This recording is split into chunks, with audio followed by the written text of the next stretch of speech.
ಶ್ರೀರಸ್ತು ಶುಭಮಸ್ತು ಶ್ರೀರಸ್ತು ಶುಭಮಸ್ತು.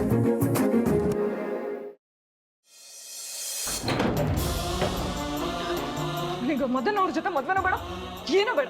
ನನ್ ಮದ್ವೆ ಬಗ್ಗೆ ಯಾರಿಗೂ ಈ ಮನೇಲಿ ಇಂಟ್ರೆಸ್ಟ್ ಇಲ್ಲ. ಅಪ್ಪಂಗೆ ಇರೋರಿಗೆ ನನ್ ಮದ್ವೆಗಿಂತ ಆ ಶ್ರೀನಿಧಿ ಅವ್ರ ಮದ್ವೆ ಮೇಲೆ ಇಂಟ್ರೆಸ್ಟ್ ಜಾಸ್ತಿ.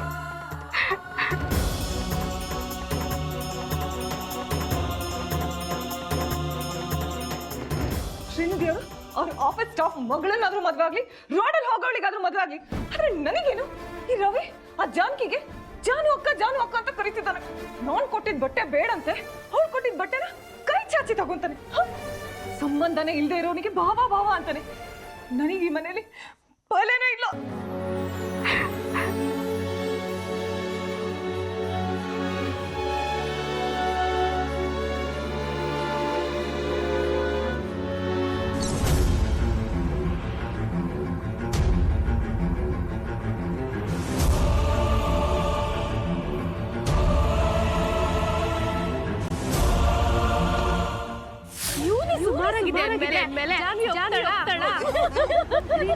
ಸರಿನೇ ಕೊಡ.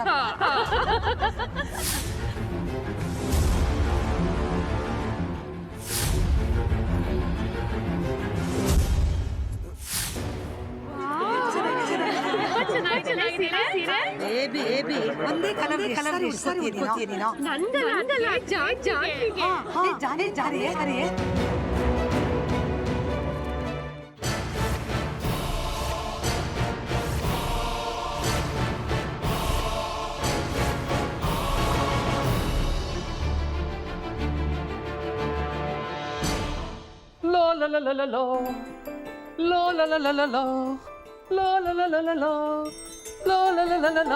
ಅಪ್ಪ ಹೆಂಗಿದೆ ಶರ್ಟು? ಶ್ರೀಬಾವ ಅವ್ರ ಮದ್ವೆ ಕೊಡ್ಸಿರೋ ಹೊಸ ಶರ್ಟು. ಅಪ್ಪ ಈ ಗಾಗಲ್ಸ್ ಹಾಕೊಂಡು ಈ ಶರ್ಟ್ ಹಾಕೊಂಡ್ಬಿಟ್ರೆ ಸೇಮ್ ಹೀರೋ ತರನೇ ಕಾಣ್ತೀನಲ್ಲ. ಲೇ ಅಯೋಗ್ಯ, ಅಲ್ಲಿ ಅಳಿಯಂದ್ರು ಬೇರೆ ಮದುವೆ ಮಾಡ್ಕೊತಾ ಇದ್ದಾರೆ. ಜಾನ್ವಿಗೆ ಅನ್ಯಾಯ ಆಗ್ತಿದ್ದಲ್ಲ ಅಂತ ನಾನು ಯೋಚನೆ ಮಾಡ್ತಾ ಇದ್ರೆ ನೀನೇನೋ ಹೊಸ ಶರ್ಟ್ ಹಾಕೊಂಡು ಕುಡಿಯಕ್ ಬತ್ತಿಯಲ್ಲೋ. ಏನು ಮಾಡಲಿ ಈಗ? ಒಂದ್ ಕಡೆ ಕೂತ್ಕೊಂಡು ಅಳ್ಳ ಹತ್ರೆ ಪ್ರಾಬ್ಲಮ್ ಸಾಲ್ವ್ ಆಗುತ್ತೆ ಅಂತ ಹೇಳಿ ಅದನ್ನೇ ಮಾಡ್ತೀನಿ. ನೀನೇನು ಮಾಡೋದು ಬೇಡಪ್ಪ, ಈಗಿರೋ ಸಮಸ್ಯೆನೇ ಸಾಕು. ಹೊಸ ಸಮಸ್ಯೆನ ಸೃಷ್ಟಿ ಮಾಡಕ್ ಹೋಗ್ಬೇಡ. ನಾನೇನು ಹೊಸ ಸಮಸ್ಯೆ ಸೃಷ್ಟಿ ಮಾಡಿದ್ನಪ್ಪ? ಅಳಿಯಂದ್ರಿಗೆ ಕೊಡಿಸಿರೋ ಬಟ್ಟೆನ ಜಾನ್ವಿ ಕಣ್ಣಿಗೆ ಕಾಣೋದು ಬೇಡ, ಅದ್ರ ಬಗ್ಗೆ ನೀನೇನು ಮಾತಾಡಬೇಡ ಅಂತ ಹೇಳಿದೆ. ಆದರೆ ನೀನು ಬೇಕು ಅಂತಾನೆ ಅದ್ರ ಬಗ್ಗೆ ಮಾತಾಡಿ ಜಾನ್ವಿ ಮನ್ಸಿಗೆ ಯಾಕೋ ಬೇಜಾರ ಮಾಡಿದೆ. ನೀವೇ ಹೇಳಿದ್ರಲ್ಲಪ್ಪ ಬೇಕು ಅಂತಾನೆ ಅಂತ, ಅದಕ್ಕೆ ಜಾನ್ವಿ ಮನ್ಸಿಗೆ ನೋವು ಕೊಡೋದ್ರಿಂದ ನಿನಗೇನೋ ಪ್ರಯೋಜನ? ಹಾಗೆ ಮಾಡಿದ್ರೆ ಅಕ್ಕಂಗೆ ಶ್ರೀಭಾವನ್ ನೆನಪಾಗುತ್ತೆ. ಏನ್ ಹೇಳ್ತಿದೀಯೋ ರವಿ? ನಾನು ಶ್ರೀಭಾವ ಕೊಡ್ಸಿದ ಬಟ್ಟೆ ಅಂತ ಹೇಳಿದಾಗ ಅಕ್ಕನ ಮುಖ ನೋಡಿದ್ರಾ? ಓ ನೋಡ್ದೆ, ನಿನ್ ಮೇಲೆ ಕೋಪ ಮಾಡ್ಕೊಂಡ್ಲು. ಅದು ಕೋಪ ಅಲ್ಲಪ್ಪ, ಹೊಟ್ಟೆ ಕಿಚ್ಚು. ಅಂದ್ರೆ ನಾನು ಬಟ್ಟೆ ತೋರಿಸ್ದೆ ಅಂತಲ್ಲ ಅವಳು ನಮ್ಮ ಮೇಲೆ ಕೋಪ ಮಾಡ್ಕೊಂಡಿದ್ದು. ಭಾವ ಬೇರೆ ಮದುವೆ ಆಗ್ತಾ ಇದಾರಲ್ಲ ಅಂತ ಕೋಪ ಮಾಡ್ಕೊಂಡು ನಮ್ಮ ಮೇಲೆ ಎಗರಾಡಿದ್ದು. ಹೌದಾ? ಹ್ಞೂ. ಅಂದ್ರೆ ನಿಮ್ಮಕ್ಕ ಶ್ರೀನಿಧಿಯವ್ರನ್ನ ಇಷ್ಟಪಟ್ಟಿದ್ದಾಳ? ಡೌಟೇ ಇಲ್ಲಪ್ಪ. ಅಕ್ಕನಿಗೆ ಭಾವನ ಮೇಲೆ ಒಳಗಡೆನೆ ಲವ್ ಇದೆ, ಆದ್ರೆ ಅದನ್ನ ತೋರ್ಸ್ಕೊತಾ ಇಲ್ಲ ಅಷ್ಟೇ. ಇಲ್ದಿದ್ರೆ ನಾನು ಭಾವನ್ ಮದ್ವೆ ವಿಷಯ ಹೇಳಿದಾಗ ಅಕ್ಕ ಯಾಕೆ ಅಷ್ಟೊಂದು ಓವರ್ ರಿಯಾಕ್ಟ್ ಮಾಡ್ಬೇಕಿತ್ತು? ಎಲ್ಲಿಯಾ? ಆದ್ರೆ ಏನೋ ಪ್ರಯೋಜನ? ಟ್ರೈನ್ ಹೋದ್ಮೇಲೆ ಟಿಕೆಟ್ ತಗೊಂಡ್ರು ಅಂತಾರಲ್ಲ, ಹಾಗಾಗಿದೆ ನಿಮ್ಮ ಅಕ್ಕನ ಪರಿಸ್ಥಿತಿ. ಶ್ರೀನಿಧಿಯವರು ಅಷ್ಟೆಲ್ಲ ಕೇಳ್ಕೊಂಡ್ರು, ಆಗ ಅವಳ ಮನಸ್ಸು ಕರಗಲಿಲ್ಲ. ಈಗ ಒಲವು ಶುರು ಆಗಿದೆ. ಆದ್ರೆ ಆ ಕಡೆ ಅಳಿಯಂದ್ರು ಮನಸ್ಸನ್ನ ಮುರ್ಕೊಂಡು ಬೇರೆ ಮದುವೆ ಆಗ್ತಿದ್ದಾರೆ. ಹೌದಪ್ಪ, ನನಗೂ ಅದೇ ಯೋಚನೆ ಆಗ್ತಿರೋದು. ಅಕ್ಕ ಅವಳ ಮನ್ಸಲ್ಲಿ ಭಾವನ ಬಗ್ಗೆ ಏನಿದೆ ಅಂತ ಓಪನ್ ಆಗಿ ನನ್ನ ಹತ್ರ ಹೇಳ್ಬಿಟ್ರೆ ನಾನು ಧೈರ್ಯವಾಗಿ ಹೋಗಿ ಭಾವನ ಹತ್ರ ಮಾತಾಡ್ಬೋದು. ರವಿ, ಅದನ್ನು ಹೇಗಾದ್ರೂ ಮಾಡಿ ತಿಳ್ಕೋಬೇಕು ಕಣೋ. ನಾವೇ ಇವ್ರನ್ನ ಹೇಗಾದ್ರೂ ಮಾಡಿ ಒಂದು ಮಾಡಬೇಕು. You are right. ನಾನು ಮಾತಾಡೋಣ ಅಂದ್ಕೊಂಡೆ, ಆದರೆ ಮಾತು ಬಿಟ್ಟಿದ್ದೀನಿ ಅವಳ ಹತ್ರ. ಅದಕ್ಕೆ ನೀನೇನಾದರೂ ಮಾಡಬೇಕು. ನೀವೇನು ಟೆನ್ಷನ್ ಮಾಡ್ಕೋಬೇಡಿಯಪ್ಪ, ಈ ಪ್ರಾಬ್ಲಮ್ ಎಲ್ಲ ನಾನೇ ಸಾಲ್ವ್ ಮಾಡ್ತೀನಿ. ಆದರೆ ಅವಳು ನಿನ್ನ ಮೇಲೆ ಕೋಪ ಮಾಡ್ಕೊಂಡಿದ್ದಾಳಲ್ಲ, ಯಾಕೆ ಮಾತಾಡಿಸ್ತೀಯೋ? ಇದೇನು ಹೊಸ್ದಪ್ಪ ನನಗೆ. ಅವಳು ನನ್ನ ಮೇಲೆ ಎಷ್ಟೊತ್ತಿ ಕೋಪ ಮಾಡ್ಕೊಂಡಿದ್ದಾಳೆ, ನಾನು ಆ ಕೋಪನ ಎಷ್ಟೊತ್ತಿ ಕರಗಿಸಿದ್ದೀನಿ. ಯು ಡೋಂಟ್ ವರಿ, ಇದೆಲ್ಲ ನಥಿಂಗ್ ಫಾರ್ ಮೀ. ನಾವಿದ್ರಲ್ಲೆಲ್ಲ ಪಂಟ್ರಾಗ್ಬಿಟ್ಟಿದ್ದೀವಿ. ಗ್ಲಾಸ್ ಬೇಕಾ, ಗ್ಲಾಸ್ ಹಾಕೋತೀರಾ? ಬೇಡ, ಇದನ್ನ ಹಾಕೊಂಡ್ರೆ ಕಾಣೋದು ಕಾಣಲ್ಲ. ಬಾಯ್.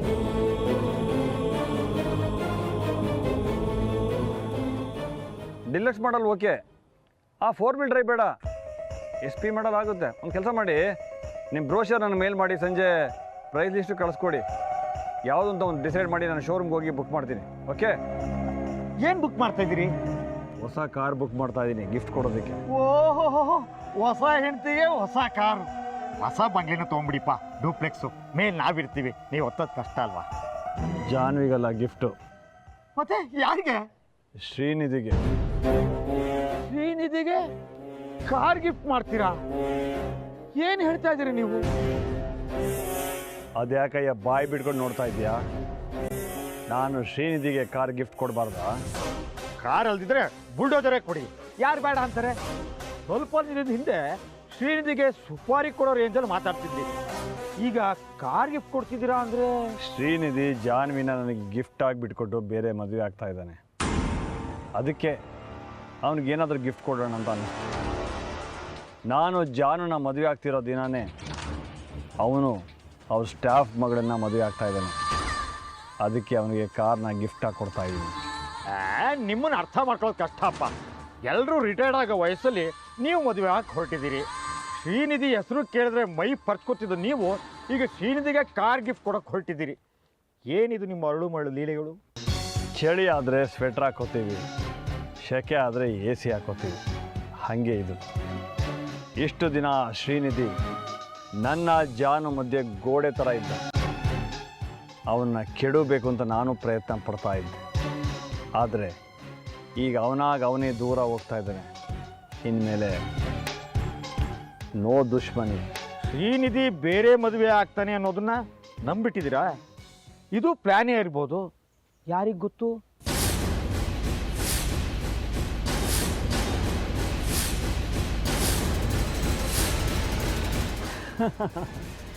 No no no no Srinidhi ಈಗ ಬೇರೆ ಮದುವೆ ಆಗ್ತಿದ್ದಾನೆ ಅಂತ ನನಗೆ ನಂಬಿಕೆ ಬಂದಿದೆ. ಅದೆಂಗೋ? ಮೊನ್ನೆ ಜಾನ್ವಿ ಮುಂದೆ ಬಂದು ನಿಂತ್ಕೊಂಡು ನಾ ಬೇರೆ ಮದುವೆ ಆಗ್ತಿದ್ದೀನಿ ಅಂತ ಹೇಳಿದಾಗ ನನಗೆ ಡೌಟ್ ಇತ್ತು. ಆದರೆ ಅವನು ನಮ್ಮ ಥರ ಮದುವೆಗೆ ಈಗ ಜವಳಿ ಖರೀದಿ ಮಾಡ್ತಿರೋದು ಕೇಳಿ ನನಗೆ ಅವನ ಮೇಲೆ ನಂಬಿಕೆ ಬಂದಿದೆ. ಇನ್ನು ಮುಂದೆ ಶ್ರೀನಿಧಿಯಿಂದ ನನಗೆ ಯಾವುದೇ ರೀತಿ ತೊಂದರೆ ಇರಲ್ಲ. ಅದಕ್ಕೆ ಶ್ರೀನಿಧಿ ಜೊತೆ ಫ್ರೆಂಡ್ಸ್ ಆಗಿರೋಣ ಅಂತ ಸ್ಕೀಮ್ ಮಾಡಿದ್ದೀನಿ. ಅಬಾಬಾಬಾಬಾಬಾಬಾ, ನಿಮ್ಮನ್ನು ಸೃಷ್ಟಿ ಮಾಡಿದ ಆ ಬ್ರಹ್ಮನಿಗೂ ನಿಮ್ಮನ್ನು ಅರ್ಥ ಮಾಡ್ಕೊಳಕ್ಕಾಗಲ್ಲ. That is Madan.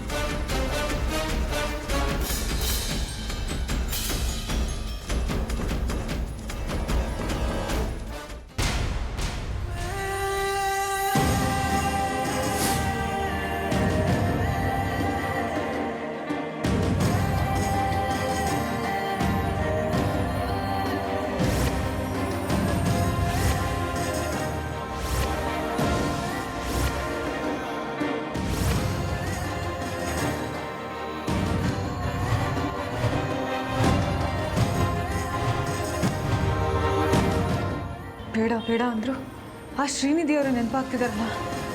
ಯಾಕೆ ಜಾನಕಿಗಾದರೂ ಮದುವೆ ಆಗಲಿ, ಜಾಸ್ಮಿನಿಗಾದರೂ ಮದುವೆ ಆಗಲಿ, ಐ ಡೋಂಟ್ ಕೇರ್.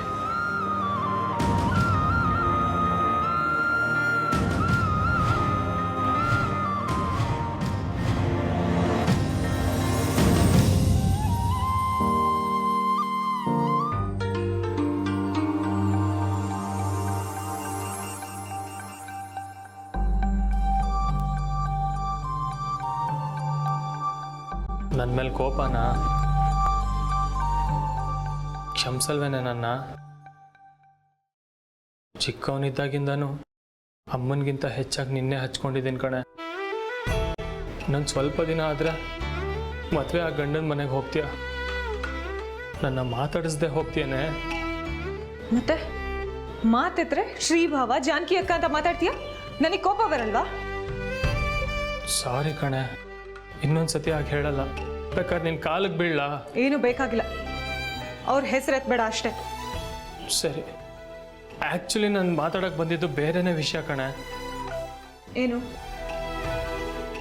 ನಾನೊಬ್ರನ್ನ ಲವ್ ಮಾಡ್ತಿದ್ದೀನಿ. ಲವ್ವ? ಈ ವಯಸ್ಸಲ್ಲಿ? ಮೊದಲು ಓದಿ ಕೆಲ್ಸಕ್ಕೆ ಸೇರ್ಕೊ, ಆಮೇಲೆ ಅದೆಲ್ಲ. ಹಾಗಲ್ವೇ, ನನಗೂ 22 ವರ್ಷ ಆಯಿತು. ಆ ಹುಡುಗಿನ ಮದುವೆ ಮಾಡ್ಕೊಂಡ್ರೆ ಹುಡುಗಿ ತಂದೆ ನನಗೊಂದು ಬಿಸ್ನೆಸ್ ಹಾಕೊಡ್ತೀನಿ ಅಂತ ಹೇಳಿದ್ದಾರೆ. ಈಗೊಂದು ಫೋನು ಗಿಫ್ಟ್ ಕೊಡ್ಸಿದ್ದಾರೆ. ಇರೋ, ಆ ಹುಡುಗಿ ಫೋಟೋ ತೋರಿಸ್ತೀನಿ.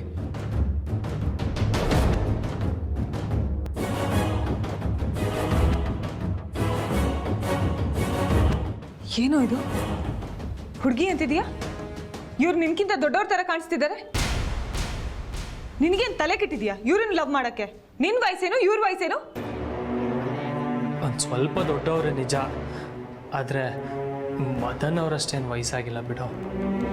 ಅದಕ್ಕೆ ಇವ್ರನ್ನ ಮದ್ವೆ ಆಗ್ತಿದ್ಯಾ? ಇವ್ರನ್ನ ಏನಾದರೂ ಮದ್ವೆ ಆದ್ರೆ ನಿನ್ನನ್ನು ಕೊಂದು ಹಾಕ್ಬಿಡ್ತೀನಿ. ನೀನು ಮಾತ್ರ ಅಪ್ಪನ ವಯಸ್ಸಿನ ಮದನ್ ಅವ್ರನ್ನ ಮದುವೆ ಆಗ್ಬೋದು, ನಾನು ಇವ್ರನ್ನ ಮದುವೆ ಆಗ್ಬಾರ್ದಾ?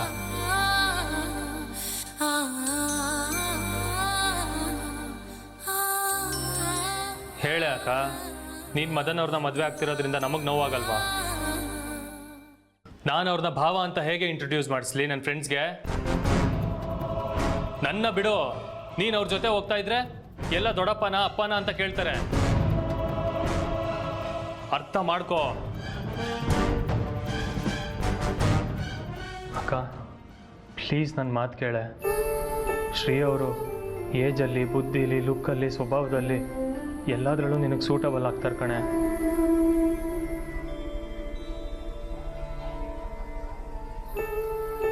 ಆದರೆ ನಾನು ಅವ್ರಿಗೆ ಸೂಟಬಲ್ ಅಲ್ಲ. ಯಾಕೆ?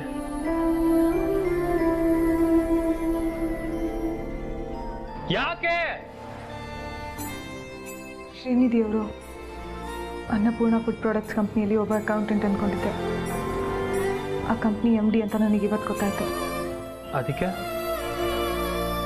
100 ಜನ ಕೆಲಸಗಾರರಿಗೆ ಕೆಲಸ ಬಟ್ಟೆ ಕೊಟ್ಟಿರೋ ಅವರಮ್ಮಂದ್ರೆ ಮೈಸೂರು ಹೋಟ್ಲಲ್ಲಿ ಸೆಕ್ಯೂರಿಟಿ ಆಗಿ ರೂಮ್ ಸರ್ವಿಸ್ ಅವರಾಗಿ ಇದ್ದಿದ್ದು ಅಂತ ಗೊತ್ತಾಯಿತು. ಶ್ರೀನಿಧಿ ಅವರು ತುಂಬ ಡೆಸ್ಪ್ರೇಟಾಗಿ ನನ್ನ ಹಿಂದೆ ಬಿದ್ದಿದ್ದಾರೆ ಅಂದ್ಕೊಂಡಿದ್ದೆ, ಆದರೆ ಅದು ತಪ್ಪು ಅಂತ ಇವತ್ತು ಗೊತ್ತಾಯಿತು.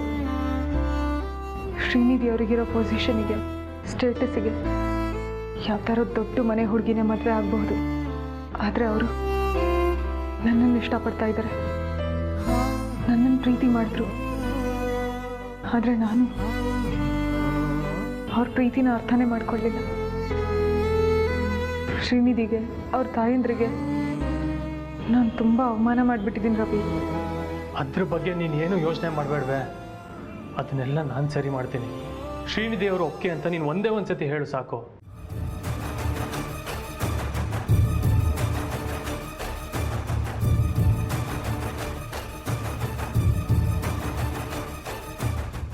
ಕೋಪವೇತಕ್ಕೆ ನನ್ನಲ್ಲಿ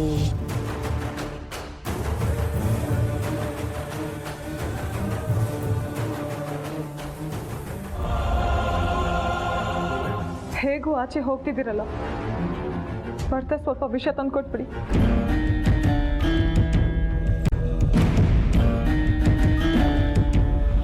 ಯಾವ ಸತ್ಯದ ಬಗ್ಗೆ ಮಾತಾಡ್ತಿದ್ದೀರಾ ಸೆಕ್ಯೂರಿಟಿ ಮೇಡಮ್? ಆ ಯೋಗ್ಯತೆನಾದ್ರೂ ನಿಮಗಿದೆಯಾ?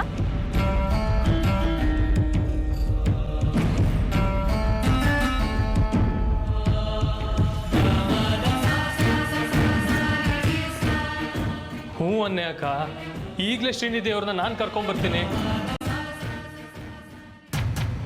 ಜಾನ್ವಿ, ನಮ್ಮ ಶ್ರೀಗೆ ನೀರು ಅಂದ್ರೆ ತುಂಬಾ ಇಷ್ಟ.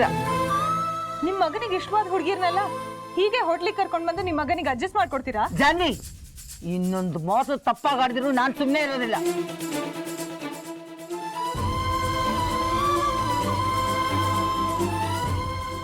ಬಾರೋ ಮಗನೇ, ನಿನಗೈತೆ ಬಾರೋ ಇವತ್ತು, ನಡಿಯೋ.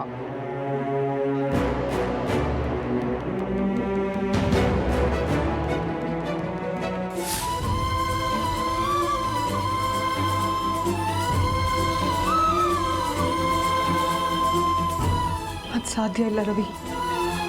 ಯಾಕೆ? ಯಾಕೆ ಅಕ್ಕ? ಶ್ರೀನಿಧಿ ಅವ್ರಿಗೆ ಈಗಾಗಲೇ ಬೇರೆ ಹುಡುಗಿ ಜೊತೆ ಮದುವೆ ನಿಶ್ಚಯ ಆಗಿದೆ. ಆ ಹುಡುಗಿಗೆ ಮೋಸ ಮಾಡ್ದಂಗಾಗುತ್ತೆ.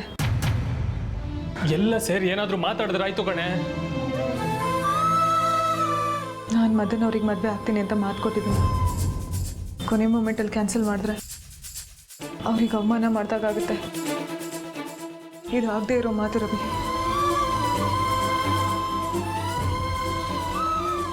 ಅಕ್ಕ,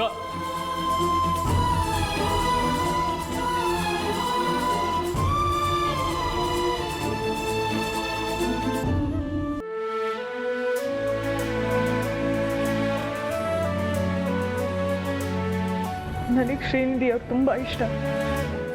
ಆದರೆ ಈಗ ನಾನು ಹಾಗಂತ ಹೇಳಿದ್ರೆ ನಾನು ಅವಕಾಶವಾದಿ ಅನಿಸ್ಕೊಂಡ್ಬಿಡ್ತೀನಿ. ಅವ್ರ ಶ್ರೀಮಂತಿಕೆ ನೋಡಿ ಇಷ್ಟಪಟ್ಟೆ ಅಂತ ನನ್ನ ಆತ್ಮಸಾಕ್ಷಿ ನನ್ನನ್ನು ಚುಚ್ಚುತ್ತೆ. ಶ್ರೀನಿಧಿ ಅವರು ಅವ್ರ ಶ್ರೀಮಂತಿಕೆನ ಏನು ತೋರಿಸ್ದೆ ಒಬ್ಬ ಸಾಮಾನ್ಯ ಅಕೌಂಟೆಂಟ್ ಥರ ನನ್ನನ್ನು ಪರಿಚಯ ಮಾಡಿಕೊಂಡ್ರು, ನನ್ನನ್ನು ಇಷ್ಟಪಟ್ಟರು. ಆಗ ನಾನು ಅವ್ರ ಪ್ರೀತಿನ ಸರಿಯಾಗಿ ಗುರುತಿಸೋದ್ರಲ್ಲಿ ಸೋತೆ. ಅವ್ರಿಗೆ ಹರ್ಟ್ ಮಾಡಿದೆ. ಮದನ್ ಅವರನ್ನ ಮದುವೆ ಆಗೋದೆ ಅದಕ್ಕೆ ಸರಿಯಾದ ಶಿಕ್ಷೆ.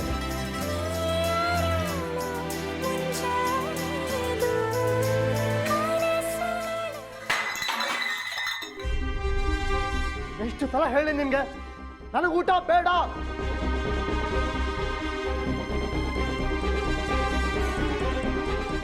ಯಾಕೆ ಶ್ರೀ ತಟ್ಟೆ ಹೀಗೆ ಬಿಸಾಕಿದ್ಯಾ? ನನ್ಗೇನು ಬೇಡ ಅಂತ ಇವ್ರಿಗೆ ಹೇಳಿದ್ದೀನಿ. ಮತ್ತೆ ಮತ್ತೆ ಏನಾದ್ರು ತಿನ್ನು, ಏನಾದ್ರು ಕುಡಿ ಅಂತ ಹೇಳ್ತಿದಾರೆ. ನೀನೇನು ತಿಂದಿಲ್ಲ, ಹೀಗೆ ಉಪವಾಸ ಇದ್ರೆ ಸತ್ತೋಗ್ಬಿಡ್ತೀನಿ ಅಷ್ಟೇ ತಾನೇ. ನೀನು ಹೀಗೆಲ್ಲ ಮಾತಾಡಿದ್ರೆ ನಮಗೆ ಸಂಕಟ ಆಗಲ್ವೇನೋ? ಯಾಕೋ ಮಾತೆತ್ತಿದ್ರೆ ಸಾಯೋ ಮಾತಾಡ್ತೀಯ? ನನ್ನ ಜಾಗದಲ್ಲಿ ನೀವೆತ್ತಿದ್ರೆ ನನ್ನ ನೋವೇನು ಅಂತ ಅರ್ಥ ಆಗಿರೋದು ನಿಮಗೆ. ನಿನ್ ನೋವು ನಮ್ಗೆ ಅರ್ಥ ಆಗ್ತಿಲ್ವಾ? ನನ್ನ ಹೆಂಡತಿ ಜಾನು ಇನ್ನು ಸ್ವಲ್ಪ ದಿನದಲ್ಲಿ ಇನ್ಯಾವೊಂದು ಹೆಂಡತಿ ಆಗ್ತಿದ್ದಾಳೆ. ಆ ನೋವು ನೀವಿಬ್ರಿಗೂ ಅರ್ಥ ಆಗುತ್ತಾ? ಆಗುತ್ತೆ. ಆದರೆ ನೀನು ಹೀಗೆ ಊಟ ತಿಂಡಿ ಎಲ್ಲ ಬಿಟ್ಟು ಕೂತ್ಕೊಂಡ್ಬಿಟ್ರೆ ಎಲ್ಲ ಸರಿ ಹೋಗುತ್ತಾ? ಜಾನ್ವಿಗೆ ಹಳೆದೆಲ್ಲ ನೆನಪಾಗಿ ಬಂದ್ಬಿಡುತ್ತಾ? ನೆನಪು ಬರುತ್ತೆ ಅಂದ್ರೆ ಹೇಳು. ನಾನು ನಿಮ್ ಥರ ಊಟ ತಿಂಡಿ ಬಿಟ್ಟು ಉಪವಾಸ ಅರ್ಥ ಮಾಡ್ಕೊಳ್ಳೋದು ಏನೇನೋ ಮಾತಾಡ್ಬೇಡಿ ಮೋನ್. ನೀವು ನಂತರ ಪ್ರೀತಿ ನೋಡಿದ್ರೆ ಗೊತ್ತಾಗಿರೋದು ನಿಮಗೆ. ನನಗೆ ನಿನ್ ಥರ ಪ್ರೀತಿಸೋಕೆ ಸಂಗಾತಿನೇ ಇಲ್ವಲ್ಲೋ ಶ್ರೀ.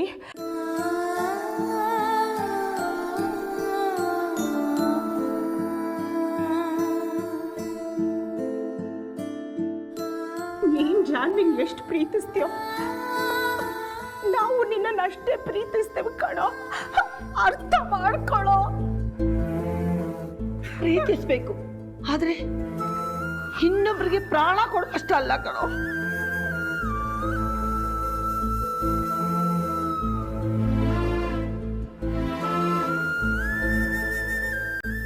ಅದಕ್ಕೆ ಏನು ಮಾಡಲಿ ಮಾಮ್? ನನ್ನ ಪ್ರಕಾರ ಜಾನ್ ಇಲ್ದಿರೋ ಪ್ರಪಂಚನೇ ಇಲ್ಲ ನನಗೆ. ಅಂದ ಹೇಗಾದ್ರೆ ಅವಳಿಗೆ ನೆನಪು ವಾಪಸ್ ಬರಬೇಕು.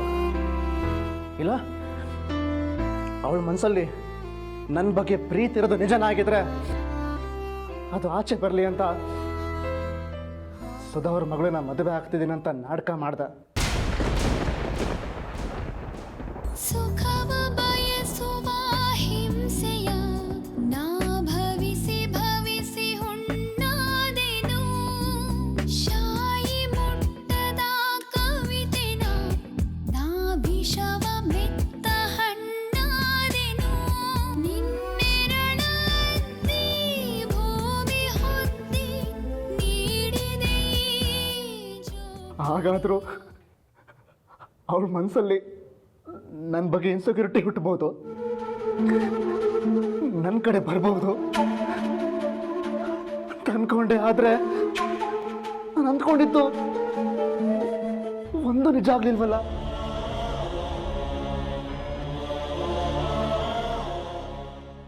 ಅವಳಿಗೆ ನನ್ನ ಬಗ್ಗೆ ಯಾವ ಫೀಲಿಂಗ್ಸ್ ಉಳಿದಿಲ್ಲ.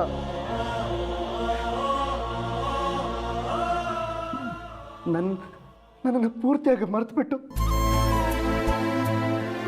ನಾನು ಅವಳ ಜೀವನದಲ್ಲಿ ಇಲ್ವೇ ಇಲ್ಲ ಅನ್ನೋ ಥರ ಆ ಮದನ್ ಜೊತೆ ಮದುವೆ ಆಗೋದಕ್ಕೆ ಹೊರಟಿದ್ದಾಳೆ. ಇನ್ನೇನು ನಾನು ಸ್ವಲ್ಪ ದಿನಗಳಲ್ಲಿ ಅವ್ಳು ಮದನ್ ಜೊತೆ ಮದುವೆ ಆಗಿಬಿಡ್ತಾಳೆ. ಆಮೇಲೆ ನನ್ನ ಜೀವನಕ್ಕೆ ಏನು ಅರ್ಥ ಉಳಿದಿರುತ್ತೆ ಮೋಹನ್? ನೀನು ನಮಗೋಸ್ಕರ ಬದುಕೋ.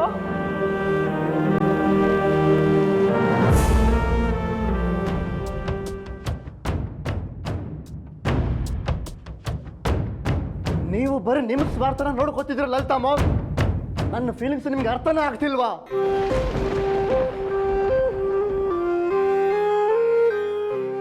ತಾಯಿ ಮಗನ್ನ ಪ್ರೀತಿಸೋದು ನಿನ್ ಪ್ರಕಾರ ಸ್ವಾರ್ಥನ? ಆದ್ರೆ ನಾನು ನನ್ನ ಸಂತೋಷನ ಬಿಟ್ಟು ಬರೀ ನಿಮ್ಮ ಸಂತೋಷಕ್ಕೋಸ್ಕರ ಬದುಕಬೇಕು ಅನ್ನೋದು ಸ್ವಾರ್ಥ. ನನಗೆ ಅದಂತ ಲೈಫ್ ಇದೆ ಮಾಮ್. ಅದ್ರ ಸಂತೋಷ ಬೇಡವಾ?